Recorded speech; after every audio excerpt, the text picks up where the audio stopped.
अगर नहीं थी तो जो हमने देखा पिछले 4-5 महीनों में वो सब झूठ था। लैक ऑफ परफॉर्मेंस बोलो, ओमिशन बोलो, गलती बोलो, अकाउंटेबिलिटी बोलो, वो तो एक्सेप्ट किया ना भारत सरकार ने। मैं कभी भी इस मुद्दे को पॉलिटिकल नहीं बनाना चाहता हूँ। ये जो कानून बने हैं ये पॉलिटिकल एजेंडा को पूरा करने के लिए बन रहे हैं। अभी ये कल भारत सरकार ने कहा सदन के पटल पर पार्लियामेंट में कि देश में ऑक्सीजन की किल्लत से कोई मौतें नहीं हुई हैं, और ये कह देना कि राज्य सरकारों ने जो हमें आंकड़े भेजे हैं उसमें किसी मौत का उन्होंने ऑक्सीजन की कमी कारण नहीं बताया, ये नाकाफ़ी है। सिर्फ राज्य सरकार से आंकड़े जुटाने का काम अगर केंद्र सरकार का है तो ये मैं समझता हूँ लोगों के गले नहीं उतर रहा है। ये जिम्मेदारी केंद्र सरकार की बनती है कि जो वास्तविकता है, जो हकीकत है, इतने सारे लोगों ने दम तोड़ा। अस्पतालों से आप सबके माध्यम से हमने देखा, घरों में, गांव में, शहरों में, हॉस्पिटल्स में, क्लिनिक्स में लोग बिलख रहे थे, दर दर भटक रहे थे। ऑक्सीजन की कमी थी, अगर नहीं थी तो जो हमने देखा पिछले 4-5 महीनों में वो सब झूठ था। सरकार ने विदेशों से ऑक्सीजन मंगवाया, नए प्लांट लगवाए, हाहाकार मचा, पूरी दुनिया ने देखा। तो ये कह देना कि मौतें नहीं हुई और राज्य सरकारों ने हमको कहा कि कोई मौत नहीं हुई, ये नाकाफ़ी है।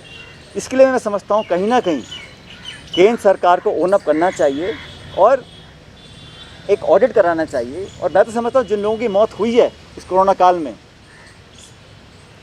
इतने सारे हॉस्पिटल के नाम छपे, हमने अपनी आंखों से देखा, जो कहते थे कि ऑक्सीजन 1 घंटे का बचा है, आधे घंटे का बचा है, मारामारी हुई, किल्लत हुई, सब कुछ लोगों ने सहन किया। लेकिन जो लोग आज दुनिया में नहीं रहे, मैं समझता हूँ कहीं ना कहीं उनकी जो मौत हुई है वो बहुत दुखद है। लेकिन इस प्रकार से बोल देना कि किल्लत थी नहीं, ये उन हुई मौतों के साथ मजाक है।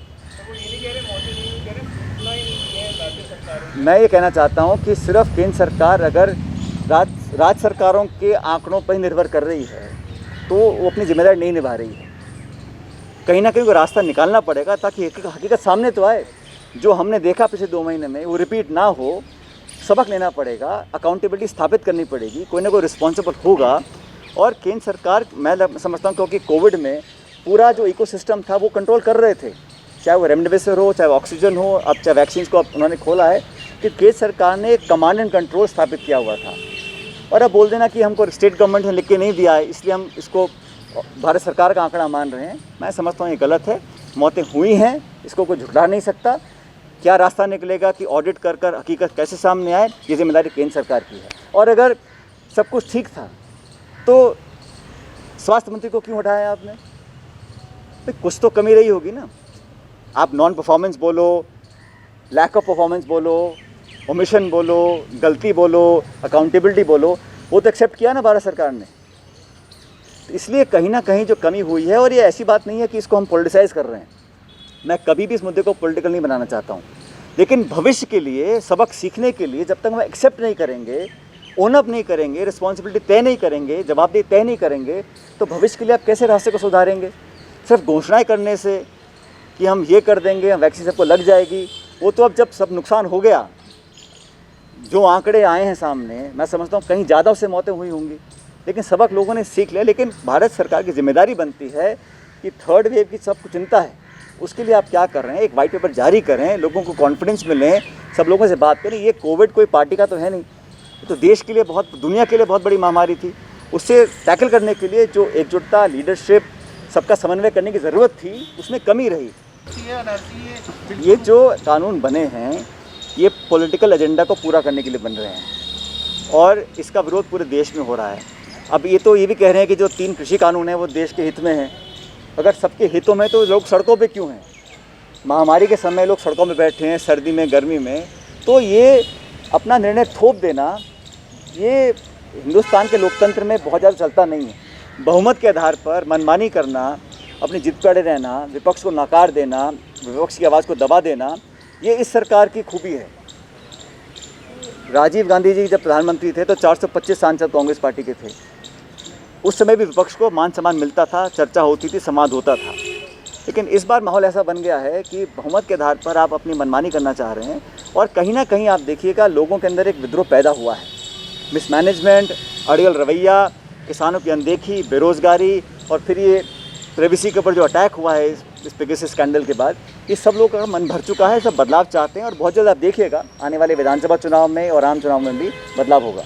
The Congress party is well aware of the challenges we face.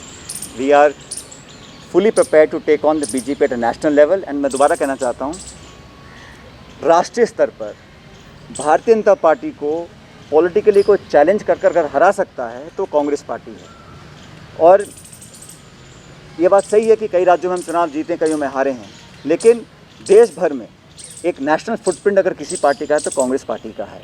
और बीजेपी को चुनौती देकर राजनीतिक अखाड़े में अगर कोई पिछाड़ने की ताकत रखता है तो कांग्रेस पार्टी रखती है। अपने सहयोगियों के साथ हम लोग इस मकाम को पूरा करेंगे।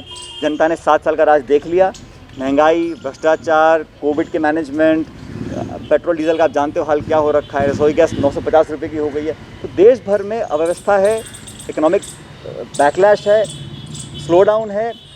नौजवान किसान आज 9 महीने हो गए धरने बैठे, किसानों को हर वर्ग पीड़ित है। लोग बदलाव चाहते हैं। जो मौका देना चाहते थे 14 में वो दिया, 19 में दोबारा दिया। लगातार हर मोर्चे पर फेल होने के बाद आज लोग समझ गए हैं कि कांग्रेस यूपीए का जो शासन था वो इससे बहुत बेहतर था। इसलिए आने वाले समय में हम सब साथी दल मिलकर अपनी रणनीति बनाएंगे। और कांग्रेस पार्टी के अंदर बहुत चिंतन इस बात का भी हो रहा है कि हम आने वाले जो 5 राज्य हैं उनमें और भविष्य की चुनौतियों का सामना कैसे करें।